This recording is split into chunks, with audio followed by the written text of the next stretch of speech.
So as we prepare to make a DJ set in Ableton Live, there's a few things that you want to consider.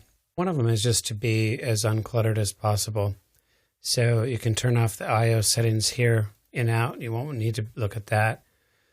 The sends and returns, if you're not using any effects in there, you can turn them off. And these can be resized just like so. And Command R allows me to rename stuff like that. I can color track headers. Anything to keep your eye on the music and keep it very, very clear. One of the main things that is kind of a gotcha for getting started with Ableton Live is that when you start mixing a bunch of stuff together, you're going to start overloading the master fader, and that's what this is right here. Let's just show you.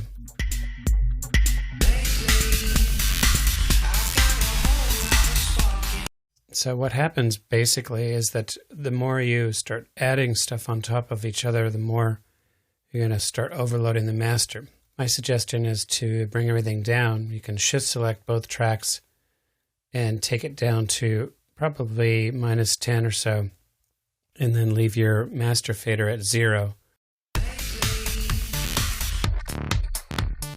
And this way you have a nice level coming out. Now, a lot of guys go, well, but I want to hear it louder.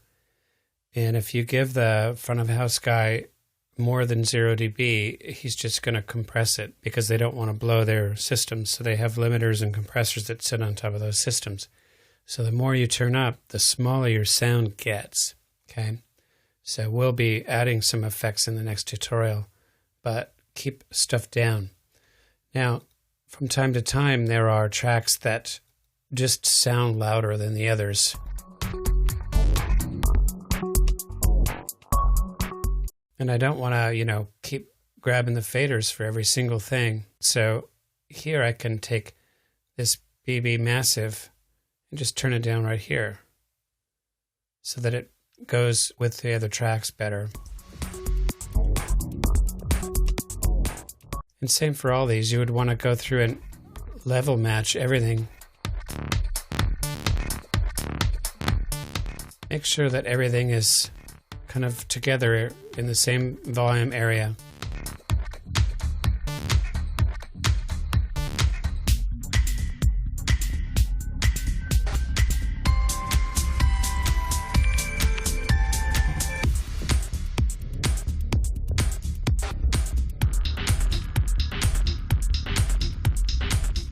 Okay, so you can see what I'm doing. I'm level matching. This track has a unique problem.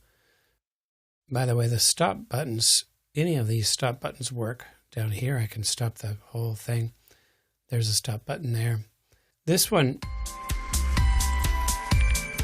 is suffering from extreme tempo reduction. This track goes at 150. If I unwarp it, it's a much faster track.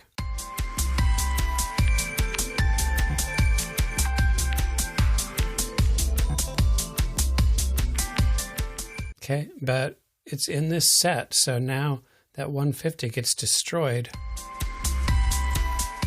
Okay, and this is a good time to discuss warp modes. They're right here, and you can read, but basically Complex Pro takes the most CPU cycles, but it would likely help this particular track out. Let's hear it.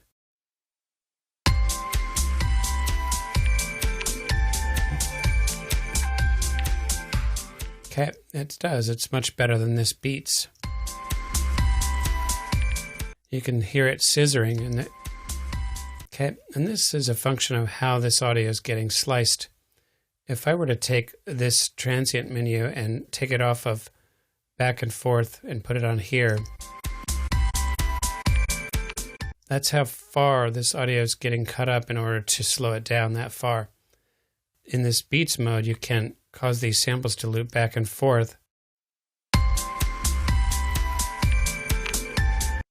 So you don't get that cut sound, but that's where we get this kind of warbly sound. Okay, so Complex solves that. Just take some time and listen to these. Repitch is interesting. It'll take the pitch of this whole thing into a whole new space.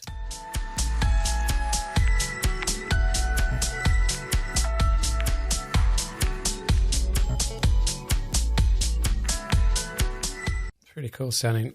And this is basically what a turntable kind of does. It just takes the whole thing in pitch and everything down.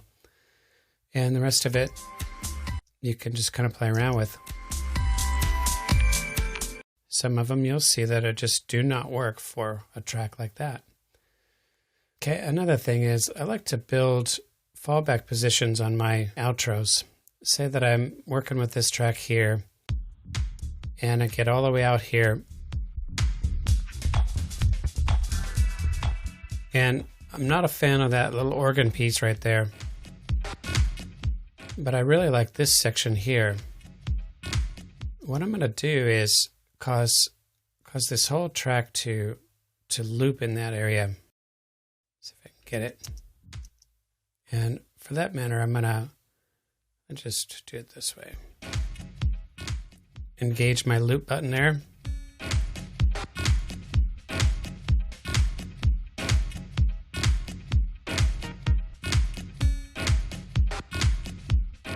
That's cool. So basically what's going to happen is wherever I set my start point is where it starts. I can do anything I want on these clips. I can start this track here.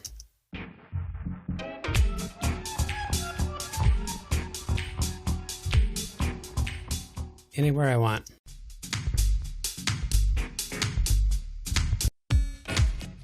Okay, and then mix it in like that.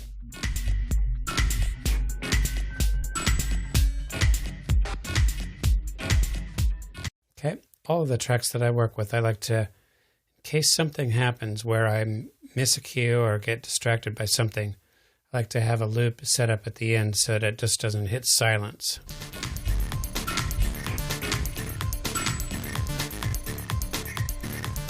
Okay, so you get the idea. I can also take tracks and build sections. So I'm going to click my first scene and right click here, just say insert scene, and move these guys down. And what I want to do is option drag this first track up, and rather than have it start there, I'm going to have it start at the end. Okay, and you can put your quantize on to 1 bar.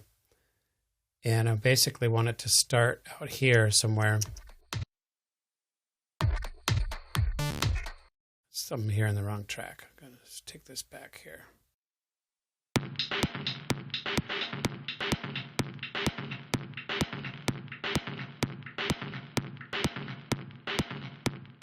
And then I set up my loop. Okay, and then so I can create separate parts out of the same thing. And to that end, in my sets as well, I always have a beats track. I've got a beat here. I usually put my beats to the left, but it doesn't much matter for us right here. But I just have a series of beats that help me transition between songs.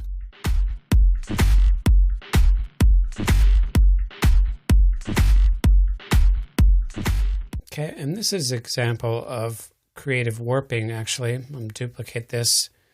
And here, this is some stuff that you can do with warping.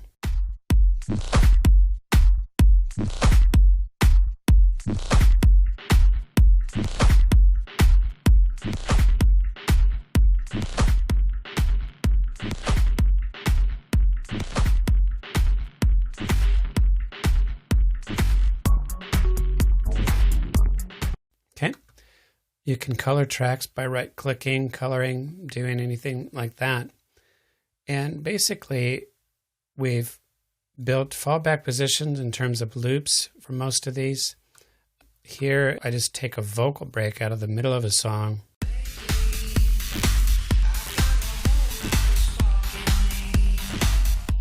Okay, and everything is level matched pretty much. I've got these down to -10 pretty much.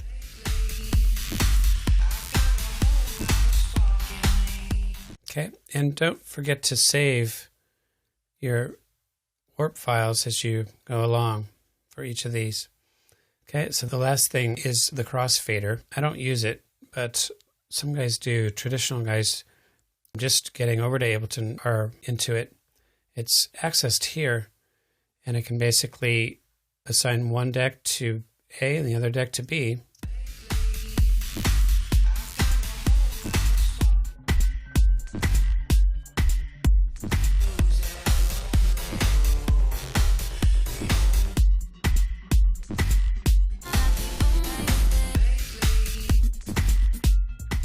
Okay, and you can see that this drum beat is not even assigned.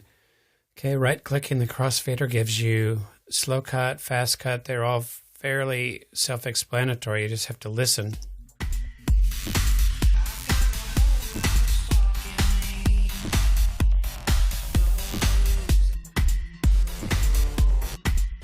Okay, crossfader.